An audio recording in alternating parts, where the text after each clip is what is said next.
Welcome back to the Deep Dive. It is great to have you with us. Great to be here. Today, I want to start by asking you to do something that might be a little bit uncomfortable. Oh, okay. I want you to take a mental model that I think pretty much every single one of us has and just set it aside for the next hour. And what model is that? It's the timeline of tech. You know, this idea that technology is a straight upward sloping line. Right, the arrow of progress. Exactly.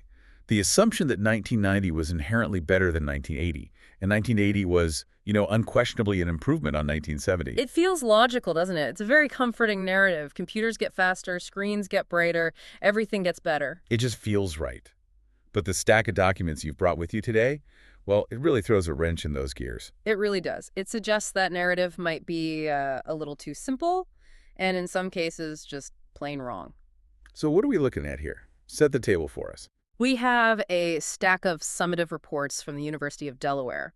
They cover a group called the Office of Computer-Based Instruction, or the OCBI. And the time frame is roughly the mid-70s to the mid-80s. That's right, 1974 to about 1985.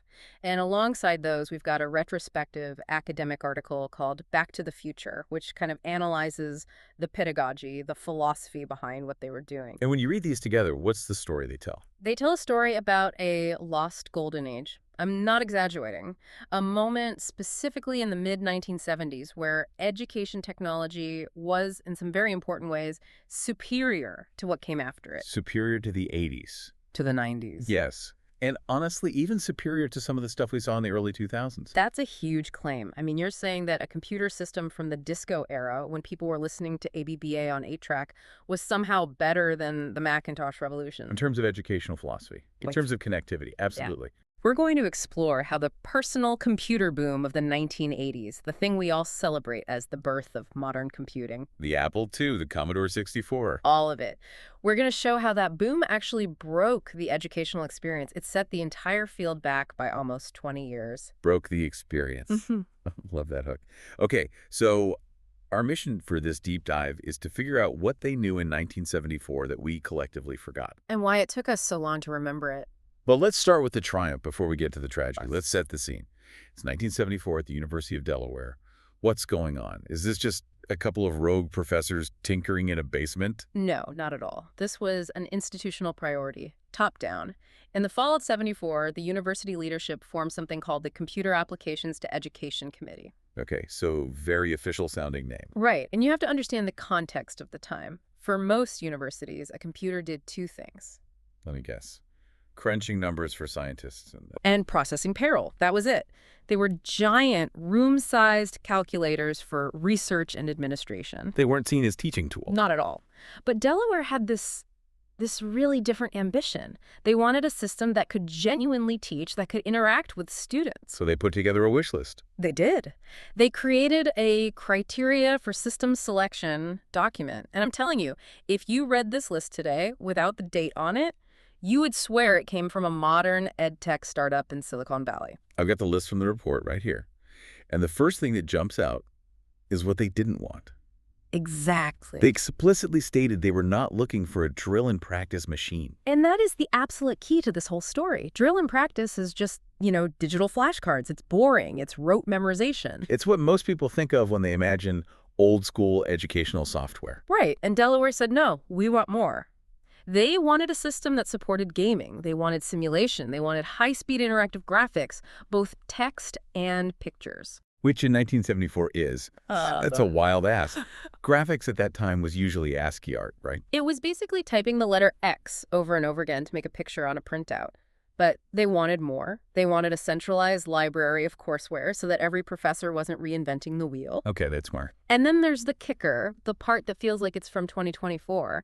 They wanted student record-keeping capability. They wanted analytics. They wanted big data before the term even existed. So they didn't just want to know if a student got the answer right or wrong. No. They wanted to know how long the student hesitated before answering, what path they took through the lesson, where did they struggle, where did they bail out. They were trying to build a feedback loop to improve the teaching itself. That is astonishingly forward-thinking. So they have this impossible wish list for the era. They go out and survey the market. What do they find? They searched the entire country. And they find exactly one system in the entire world that could even come close to delivering on that list. And that system was Plato. Plato, which stands for Programmed Logic for Automatic Teaching Operations. But everyone just called it Plato. Everyone called it Plato. It was originally developed at the University of Illinois, but Delaware saw it and decided to go all in.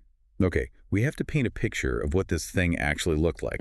Because when I hear computer terminal from the 70s, I'm picturing a teletype machine. You know, a keyboard with a roll of paper clacking away in some dark, chilly room. And for 99% of places, that's exactly what it was.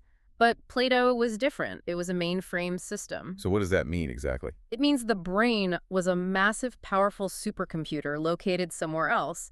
In the beginning, Delaware was literally dialing in over phone lines to the mainframe in Illinois. So the students are sitting at what they call terminals. Right, but that word terminal, it sounds so passive, so dumb. And these things were anything but. I was looking at the hardware specs in the March 1975 report, right after they installed the first one on March 14th. And I honestly had to check the year on the document twice. Describe this machine for us. Okay, so first, the screen. It wasn't a fuzzy, flickering CRT television screen. It was a plasma display panel. Plasma, like the flat-screen TVs that became popular in the mid-2000s. It's the ancestor of that technology, yes. It was a flat panel of glass, about a foot square. And because it wasn't a cathode ray tube, it didn't flicker. It had this incredibly distinct, sharp, glowing orange neon light against a perfectly black background. It's like futuristic. It looked like something out of a science fiction movie, like something from Blade Runner. And how did you interact with it? Keyboard? Keyboard, yes. But here's the part that floors people every time. Go on. It had a touch screen. No. Yes. In 1975. In 1975. Now, it wasn't capacitive touch like your phone where it senses the electricity in your finger. It was an infrared grid. How does that work? Imagine a grid of 16 horizontal and 16 vertical beams of invisible infrared light, crisscrossing just in front of the glass. When you put your finger on the screen, you broke a horizontal beam and a vertical beam. And the computer could calculate the coordinates from which beams were broken. Exactly. It was incredibly intuitive for the time. There was no mouse. You just touched what you wanted to interact with. That's amazing. But the report says the station offered maximum flexibility. It was more than just a screen. So much more. It had a random access audio device. What does that mean? It could talk? It could play specific audio clips on command. So think about a French language class. The screen shows a list of vocabulary. You touch the word le chien. And it says the word out loud. Instantly, it plays the correct pronunciation. That requires random access, the ability to jump to any spot on the audio media, which was a special kind of record, instantly. That is incredibly high-tech for the mid-70s. The report also mentions a slide projector. This seems like a weirdly analog piece of tech to bolt onto a futuristic computer. It's a brilliant hybrid, actually. It's how they solved the problem of high-resolution color images before graphics cards could handle them. How did it work? Inside the back of the terminal was a carousel that held physical slides, like tiny photographs on film. The computer could select any slide from the carousel and project it onto the back of the plasma screen. Okay, I think I'm getting it. So a real physical photo appears on the screen. A high-resolution color photo of, say, a painting from the Renaissance or a biological cell. And then the computer could use its orange glowing text to draw on top of it. Exactly. It could overlay an orange arrow pointing to the nucleus of the cell, or it could put interactive questions right next to the painting. It was multimedia 20 years before the term became a buzzword with CD-ROMs. They were augmenting reality in a way. That's a great way to put it. They were layering digital information onto a high-fidelity analog world.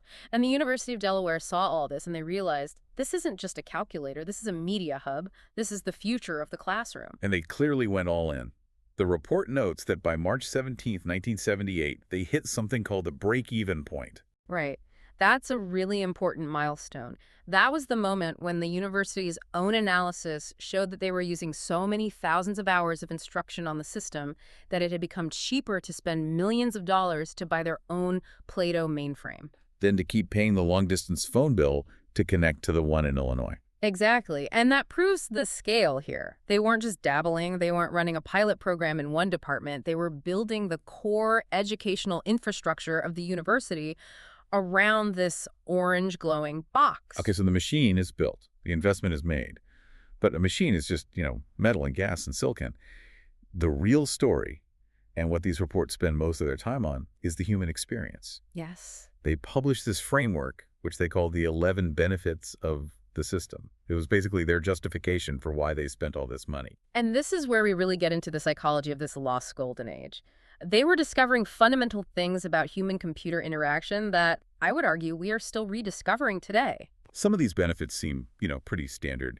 Individual pacing, okay, sure. Everyone gets to learn at their own speed. That makes sense. A classic benefit of any computer-based learning. But then I got to benefit number 10, and it just stopped me in my tracks. It's titled Anonymity and Sensitive Subjects. This is a really profound insight into human psychology. The report explicitly says that one of the most successful uses of Play-Doh was for a course on human sexuality. Sex ed on a mainframe. In the 70s. I mean, just think about the alternative at that time. You're a 19-year-old student. You're sitting in a giant lecture hall with 300 other people. Right. And the professor asks, okay, are there any questions about anything personal, any specific anxieties or symptoms? Who is going to raise their hand? Absolutely no one. You would rather fail the class. You would sit there in complete, terrified silence. The social cost of asking that question is just way too high. The fear of being judged, of being embarrassed, it completely overrides the desire to learn. But the OCBI report identifies this incredible property of the machine. They say it offered psychological safety because of a specific feature called the group notes file. What was that? You can think of it as a very early, very simple version of an anonymous online forum, like a Reddit thread or a Discord channel. Students could post questions to the group or to the instructor without their name attached. So the machine's coldness, its impersonality, was actually its greatest strength in this context. It wasn't cold, it was neutral, it was non-judgmental. The machine doesn't blush, it doesn't raise an eyebrow, it doesn't look at you funny when you ask a dumb question. And so students opened up. The source says it encouraged students to discuss issues they would normally be terrified to bring up in public. The terminal became a kind of confessional. That completely flips the script on the idea that screens isolate us. In this specific case, the screen was the only way to get to an honest conversation. It stripped away the social hierarchy and the fear. And that connects directly to another one of the benefits they list. Benefit number 2, immediate feedback. They call it a dialogue in the report. Yes, and that's a very deliberate word. Think about the feedback loop in a normal 1970s classroom. You write a paper, you hand it in. 2 weeks later, maybe, you get it back with some red marks on it. Right. By then, you've completely forgotten what you were even thinking when you wrote it. The learning moment is gone. The synapse has fired and faded. The trail has gone cold. You don't care as much anymore. But on Play-Doh, the feedback loop was measured in milliseconds. You touch the screen, the system responds instantly. It's a true dialogue. And the report highlights some pretty high-stakes fields where this was critical. Anesthesiology, dentistry. Dentistry is a terrifying example, but it makes the point perfectly. It does. If you're learning the proper angle to drill a tooth, you want the simulation to tell you the moment you're about to hit the nerve, not 2 weeks later in a graded report. Right. By the way, you failed that patient 2 weeks ago. Exactly. The report calls this competency-based progression. You literally cannot move on to the next step until you've proven you've mastered the current one. Wow. You can't fake your way through a root canal on Play-Doh. Which is a perfect segue into the next really fascinating benefit, number 3. Simulation versus reality. Ah, yes, the God mode effect. The reports get really enthusiastic about this part. They talk a lot about the chemistry department. Of course. In a physical chemistry lab, mixing chemicals is expensive. The reagents cost money. It takes a long time to set up and clean up. And of course, if you mess up... You could lose an eyebrow. Or worse. Or burn down the science wing. There's real physical danger. On Play-Doh, the source says students could simulate explosions with 0 risk and 0 cost. But it's more than just safety, isn't it? It's about repetition. That's the real pedagogical magic. In the real lab, you might get to do the experiment once, maybe twice, because that's all the materials you have. On the computer, you could run the same experiment 50 times in an hour, tweaking one variable each time. And that's how you build intuition. You see the patterns. Precisely. But my absolute favorite example of simulation from the text is the one they built for the social sciences department. The population and famine model. I love this. Isn't it brilliant? Instead of just reading a dry textbook chapter that says, famines happen when the food supply drops below the population's needs, the student is put in charge. they're made the leader of a small virtual society. and they control the variables. They have sliders and buttons. They can lower the birth rate. They can invest in agricultural technology to increase the food supply. They can introduce a plague. And then they just hit run and see what happens. And they watch the graph play out over 100 virtual years. They see their society boom or collapse based on their decisions. So they aren't just memorizing facts, they're actually manipulating the system. They are learning system dynamics. They are developing an intuitive feel for complex, interconnected systems. They learn that if you pull on lever X over here, it sometimes has a disastrous, unintentional effect on Y over there. That's a level of critical thinking you simply cannot get from a lecture. You're playing with the levers of society. You're learning by doing, in a way that would be impossible in the real world. The report also mentions something called intrinsic joy, which I have to say sounds a bit fluffy for a formal university report. It does sound a bit like edtech marketing jargon, doesn't it? A little bit. Joy isn't a metric I'm used to seeing in these kinds of documents. But they were observing something very real. They noted that students who were labeled gifted and talented were using Play-Doh for what they called enrichment. Meaning what, exactly? Essentially, these kids would finish their assigned work for their class in, say, 20 minutes. In a normal classroom, they'd then have to sit there quietly and be bored for the next half hour. Right. They get punished for being fast. But on Play-Doh, because it was a mainframe network, the entire library of university courseware was available to them. It wasn't just the one program on the disk in your hand. Correct. The system was a portal. So if you were a math whiz in a 5th grade class, you weren't limited to the 5th grade curriculum. You could finish your work and then decide to go open the university-level astronomy folder, or the Latin folder, Sure. or the music theory programs. The ceiling was completely removed. The ceiling was gone. And the report says this minimized anxiety about getting things wrong and just maximized pure curiosity. It turned learning into a kind of open-world adventure game. You could just explore. You could follow your curiosity wherever it led. And that, they argued, created intrinsic joy. Okay, so the theory is incredibly sound. These benefits are compelling. But the reports are also full of very specific success stories that show this stuff actually worked in practice. The proof is in the pudding. I really want to highlight the Latin program, because if you ask me to name the dustiest, most analog, rote memorization-based subject possible, Latin would be near the top of my list. It's the classic example, right? It's all about declining nouns and conjugating verbs. Amo, amas, amat. And the first generation of computer drills were basically just that. The screen shows amo, you type I love. If you get it wrong, it makes a buzzing sound and says wrong. That's what we call the Skinner box model of learning. Stimulus, response, reinforcement. It's very simple and also very dumb. But the Latin program on Play-Doh, developed by a professor named Gerald Cully, has something the report calls an intelligent parser. This is where things get really interesting. How intelligent are we talking for a machine in, say, 1980?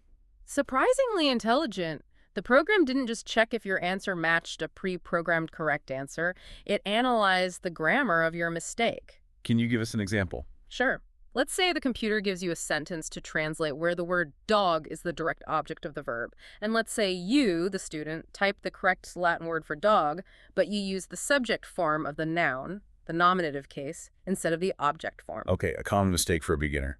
Right. A simple, dumb program would just say wrong. But Cully's program would say something like, that's the nominative singular. You need the accusative singular here, because the dog is the object of the verb. It didn't just tell you that you were wrong. It diagnosed why you were wrong. It explained the underlying logic. It was creating a mental model of the student's specific misunderstanding. And then, this is the incredible part, the source says the system would provide review items uniquely suited to the error pattern. Wait, so if it saw that I was consistently messing up, say, third declension nouns, it would quietly and automatically rearrange the next lesson to give you more practice problems, specifically targeting third declension nouns. that's adaptive learning. It's adaptive learning. I mean, we have billion-dollar startups today raising venture capital to build AI tutors that do exactly this. Yeah. And Delaware was doing it on a machine with less processing power than a modern musical greeting card. Because they focused on the pedagogical logic, they weren't distracted by flashy graphics. They were coding the principles of good teaching directly into the system. Another amazing example from the reports was the GIDO music system. Yes, named after Guido of Arezzo, the inventor of musical notation. This was for ear training, right? Learning to recognize musical intervals by sound. Which is notoriously difficult to teach in a large classroom setting because everyone's ear develops at a different pace.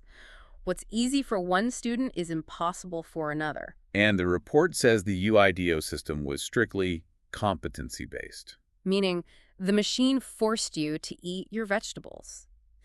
It's a funny quirk of human nature that we like to practice the things we're already good at. It feels good to get the answer right, to get that little ding of success. So we avoid the hard stuff. We avoid our weaknesses.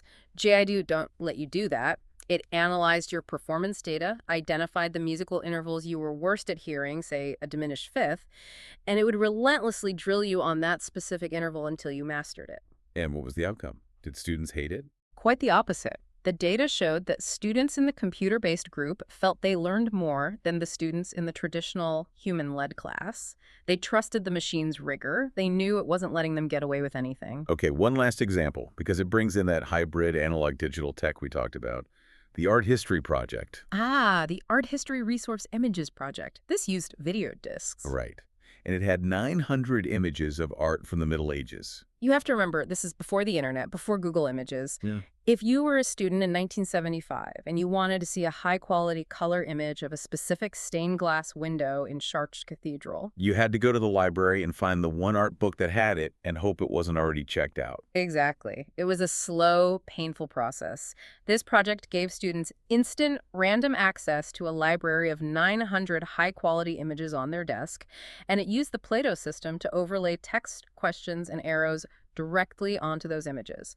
It was like having a personal museum curator on your desk. So hearing all of this, the intuitive hardware, the profound pedagogical benefits, the proven success stories, you can't help but think, wow, the future is here. This is it. It feels like an unstoppable revolution is about to happen, doesn't it? You think 1980 is going to be amazing. We're going to have a whole society of geniuses connected by these orange glowing screens. The path forward seems so clear. And then the 1980s happen. And the timeline breaks. The whole thing goes off the rails. This is the part of the story that the sources call the lost era. Or the great pivot. You can actually track it year by year in the OCBI's own reports. The language starts to shift around 1981. They start talking less about Plato and more about microcomputers. Micros, the hot new technology, the Apple II, the IBM PC, the Commodore 64. The Delaware report specifically mentioned setting up a Fat Mac development lab that was the early 512K Macintosh.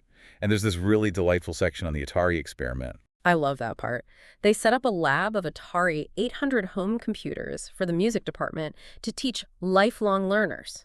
So, not just college students, because the Atari machines had really advanced sound chips for the time. So on the surface, this looks like a massive boom. It looks like progress. The report for the 1984-85 academic year proudly calls it the year of publication. Because the faculty at Delaware published more pieces of educational software in that single year than they had in the previous 9 years combined. So the quantity of content just exploded. It went through the roof. The hardware was cheaper, it had color graphics, it was accessible. Schools all across America were buying Apple IIs by the truckload. The beige box was taking over. But, and this is the huge but, the quality, or maybe not the quality, but the fundamental nature of the educational experience was changing. It was changing for the worse. And this is where we have to bring in that retrospective article, Back to the Future, because it makes the stunning argument that this massive shift to personal computers was, in fact, a great step backward. It was a technological tragedy, a tragedy of lost connectivity. Explain that. Why? I mean, the Apple II had color, it had sound, it had Oregon Trail. How could that possibly be a step back from an orange monochrome screen? You have to look at the network topology, the fundamental architecture. Plato was a mainframe system. Meaning every terminal was connected to one central brain. Right. Every student, whether they were sitting in a lab in Delaware or at the University of Illinois or even a user in Hawaii, was jacked into the same central computer. Yeah. Which meant they were also connected to each other. That's where the group notes files came from. Yeah. The chat systems, the multiplayer games. Exactly. It was a community, it was a social network, it was a proto-internet. But an Apple II, an IBM PC. It's an island. It is an island. You sit down at the desk, you take a 5¼ inch floppy disk out of its sleeve, you slide it into the drive, and you turn the machine on. You are completely alone. The software runs locally. There is no network cable going to the outside world. There's a devastating quote in the source material. It says, "We did not realize what we were losing when we lost connectivity." We traded the network for color graphics and no monthly long-distance phone bill. We traded the community for the convenience of the personal device. This brings us to the real intellectual core of the argument, which is this battle of pedagogical philosophies mentioned in the source, the battle between Skinner and Vygotsky. This is it. If you take one big idea away from this entire deep dive, it should be this distinction. It explains the last 40 years of education technology. So break it down for us. Let's start with Skinner. Who was he and what was his model? B.F. Skinner. He was the father of the school of psychology known as behaviorism, Okay. and he viewed the computer as a teaching machine. His model for learning was very simple: stimulus, response, reinforcement. It's the same way you'd train a pigeon to peck a specific lever to get a pellet of food. So drill and practice. It is the very definition of drill and practice.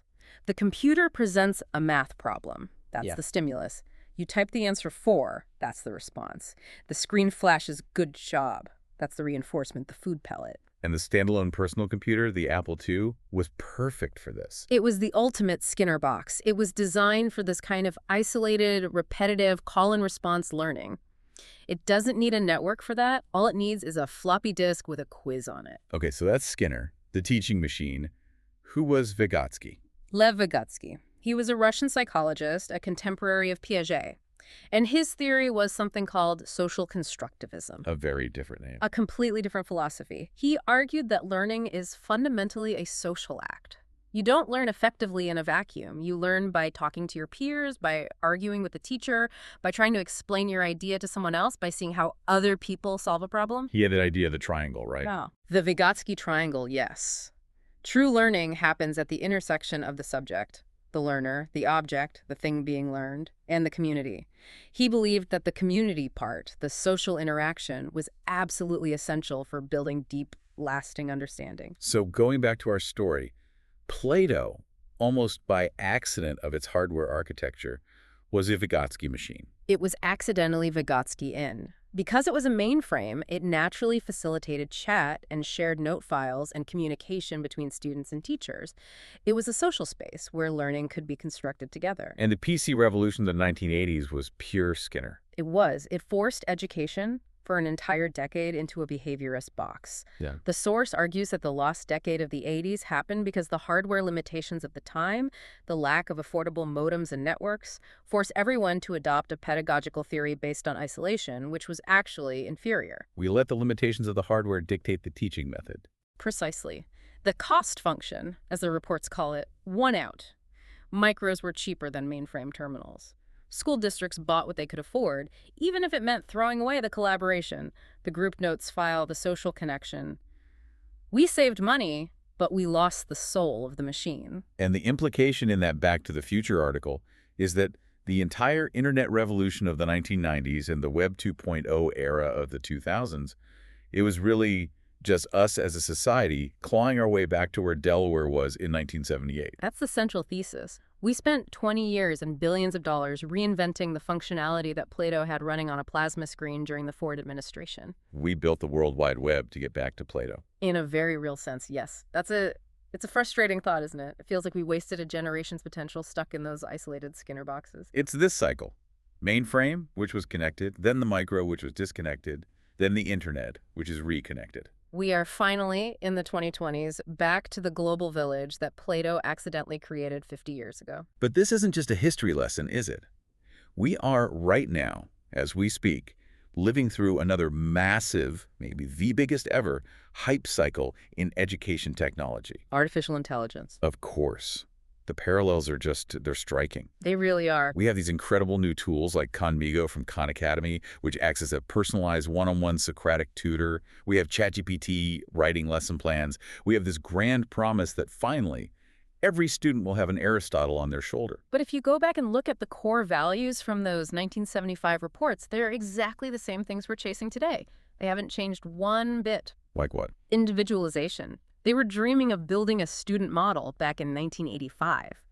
That is precisely what a large language model is trying to do today. Build a predictive model of you, the learner, so it can explain things in a way that you specifically will understand. And intelligent feedback. It's that Latin parser all over again. We are still chasing the ghost of Gerald Cully's parser. We want an AI that can tell us why we are wrong, not just that we are wrong. Khanmigo, at its best, is a superpowered 21st century version of that Plato Latin program. So is this it? Are we finally fulfilling the promise of Plato? In terms of the one-on-one tutor, the Aristotle on your shoulder, yes, I think we are getting very, very close. But is there a warning from the past in these documents too? A massive one. I'm thinking of that Weaver and Seiler paper from 1977 that the sources cite. The one about the importance of social processes? Yes. They wrote this in the heyday of Plato, and they were already warning about the potential dangers of too much individualized instruction, even on a connected system. They said great damage can result if learning becomes too isolated. That feels incredibly relevant to our modern one-to-one device model of education, the every kid gets an iPad philosophy. It really does. Because think about it. If we use AI to create a perfect, infinitely patient, all-knowing personal tutor for every single child, but that child never has to struggle through a problem with a group of their peers. If they never have to ask for help in a forum or try to articulate their confusion to another human being. Are we just building a much more advanced, much more convincing 4K Skinner box? That is the pivotal question for our time. Are we just repeating the mistake of the 1980s, but this time with beautiful screens and lifelike chatbots? If the AI solves every problem for you and makes your learning path perfectly efficient and frictionless, do you ever learn resilience? Do you ever learn to collaborate? That is the risk. The sources are clear that the golden age of Plato worked because it balanced the power of the individualized machine with the connection of the human community. The notes file was just as important as the simulation. The technology was a medium to connect people to each other, not a tool to replace those connections. It's just amazing that a dry administrative report from 1985, full of talk about VAX usage and Atari cartridges, can so perfectly predict the core philosophical struggle of the ChatGPT era. Because the technology changes, but the human brain doesn't. The psychology of learning, the fundamental human need for both expert feedback and peer connection. That is constant. We are social animals. We learn in tribes. So let's try to wrap this up. This deep dive has completely shifted my perspective on those, clunky old computers of the past. The University of Delaware's Plato experiment wasn't a clunky first draft of the future. In many ways, it was a glimpse of the finished product, delivered 20 years ahead of schedule. They had touchscreens. Yeah. They had online chat. They had anonymous forums for asking sensitive questions. They had adaptive learning that understood the reason for your mistake. And they had it all running on a system that, by modern standards, had less computing power than the chip in your microwave. But then we lost the thread. We got seduced by the shiny new object, the standalone personal computer, and we severed the connection. We chose the cheap hardware over the rich pedagogy. We spent the entire decade of the 1980s digitizing flashcards instead of building learning communities. So here's the final provocative thought I want to leave everyone with today. The source material suggests we lost connectivity in the 80s because we didn't fully understand or appreciate what we had. We saw the box on the desk, but we didn't see the network behind it. We thought the computer was supposed to be the teacher, rather than seeing it as a medium for connecting students to teachers and to each other. A fatal misunderstanding. As we now rush headlong into this new era of AI in education, as we race to put a chatbot in every classroom, are we at risk of making the exact same category error? That is the multi-trillion-dollar question. Are we focusing on the flashy, standalone capabilities of the AI, the teaching machine, that can generate a perfect essay or a custom quiz in 2 seconds? Or are we remembering the lesson from Vygotsky, the lesson from Plato, that deep, meaningful learning is a team sport? If the AI we build serves to further isolate the student in a perfectly curated bubble of one, we are just repeating the 1980s with a better user interface. But if we can build AI that connects students to information, and more importantly, connects them to each other, then maybe we can finally get back to fulfilling the incredible vision they had at the University of Delaware, all the way back in 1974. Something to think about. Thanks for diving deep with us. We'll see you on the next one.